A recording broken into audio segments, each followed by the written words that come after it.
इसमें हम लोग ट्रेस करवा रहे हैं। जो पूर्ण के मामले भी हैं उसमें भी ट्रेसिंग चल रही है। कुछ जगहों पर रेड छापामारी हुई है, लेकिन इसमें जो पूरा गिरोह है उसको हम लोग जल्दी पता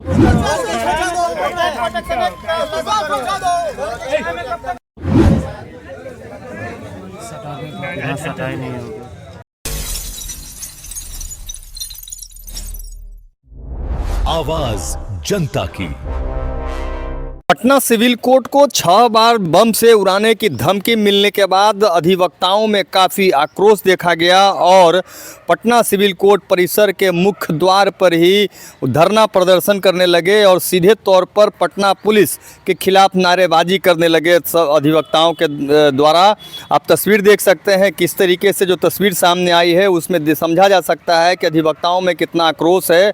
और उसी वक्त पटना एसएसपी कार्तिकेय शर्मा खुद पटना सिविल कोर्ट जो है वो पहुंचे थे जांच के लिए और जांच के दौरान ही अधिवक्ताओं ने उनको घेर लिया और उसके बाद सीधे तौर पर यह कहने लगे कि आप 6 बार धमकी मिल चुकी है, इससे न्यायिक कार्य में तो बाधा होता ही है और इसको लेकर के वकीलों और जजेज जो भी हैं उन लोगों को भी दहशत का जो है सामना करना पड़ता है। इसको लेकर के सीधे तौर पर यह कहना था कि पटना पुलिस क्या कुछ कर रही है। इतने एजेंसियां के बाद भी अब तक यह पकड़ में नहीं आया है कि आखिरकार जो बम से उड़ाने की धमकी दी जा रही है ये कहां से आ रही है और कौन दे रहे हैं, उनकी मंशा क्या है। इसको लेकर के पटना एसएसपी का आज तमाम अधिवक्ताओं ने घेराव कर दिया। देखिए तस्वीर में किस तरीके से अधिवक्ताओं के द्वारा घेराव जो है पटना एसएसपी कार्तिकेय शर्मा का किया गया है। और उसके बाद पटना एसएसपी खुद कार्तिकेय शर्मा जब कार से बाहर उतर करके तमाम अधिवक्ताओं से मुखातिब हुए और क्या कुछ कह रहे हैं पटना एसएसपी कार्तिकेय शर्मा, जरा सुनिए। इसमें जो बम की धमकी आई है और इसमें पुलिस के और जो एटीएस की टीम है वो यहाँ आके इसको सैनिटाइजेशन का काम कर रही है। यहाँ पे बम डिस्पोजल स्क्वाड लगे हुए हैं यहाँ पे और जो बम निरोधक दस्ता है उसके द्वारा पूरे एरिया की जांच की जा रही है।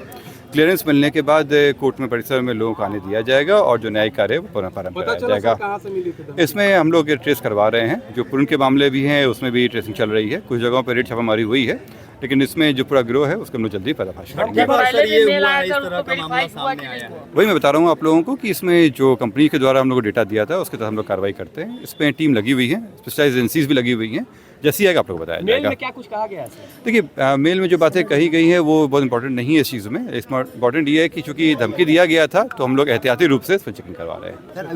तो सुना आपने, पटना एसएसपी कार्तिकेय शर्मा ने सीधे तौर पर यह कहा है कि घटना की जानकारी मिलते ही सुरक्षा के दृष्टिकोण से जो सिविल कोर्ट परिसर है उन सभी जगहों पे जांच की जा रही है। एजेंसियां जो है वो खुद इस पर कार्य कर रही है और इसमें जो लोग शामिल हैं उन पर भी आगे की कार्रवाई जो है वो की जाएगी। क्योंकि जिस तरीके से मेल आया है कि बम से उड़ा दिया जाएगा उसको लेकर के कहीं ना कहीं पटना पुलिस भी इस बात को समझ रही है और वैसे आरोपियों को गिरफ्तार करने के लिए कार्य भी किया जा रहा है।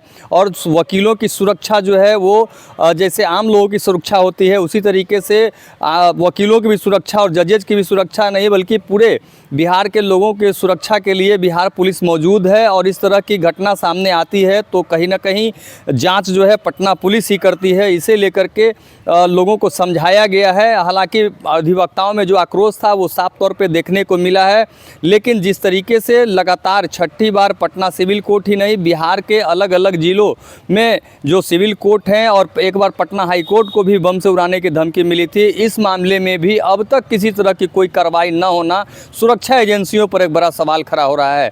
फिलहाल अब तक जो है कुछ भी निकल कर सामने नहीं आया है कि जब जांच के दौरान कि कोई भी विस्फोटक सामान जो है वो बरामद हो सके। लेकिन पटना पुलिस इस बात को जो है तमाम अधिवक्ताओं से शेयर किया है कि आप लोगों की सुरक्षा के लिए ही हमारी जांच एजेंसियां काम कर रही है और इसमें अब तक किसी तरह का कोई विस्फोटक सामान बरामद नहीं हुआ है। अगर जब भी इस तरह की बात सामने आएगी तो पुलिस अपना काम करेगी। साथ ही यह भी कहा है उन्होंने कि वकीलों को भी सपोर्ट करना चाहिए, क्योंकि जब इस तरह की घटना सामने आती है तो जो जांच एजेंसियां हैं वो अपने स्तर से जांच करेगी। कोई भी लोग जो है सुरक्षा घेरा को तोड़ करके जो है वो परिसर में ना घुसे। अधिवक्ताओं के साथ साथ तमाम लोगों के जिस तरीके से चेकिंग की जाती है उससे जो सुरक्षा है वो काफ़ी बेहतर होगी। और इसी को लेकर के एसएसपी ने भी तमाम अधिवक्ताओं को उससे भी आग्रह किया है।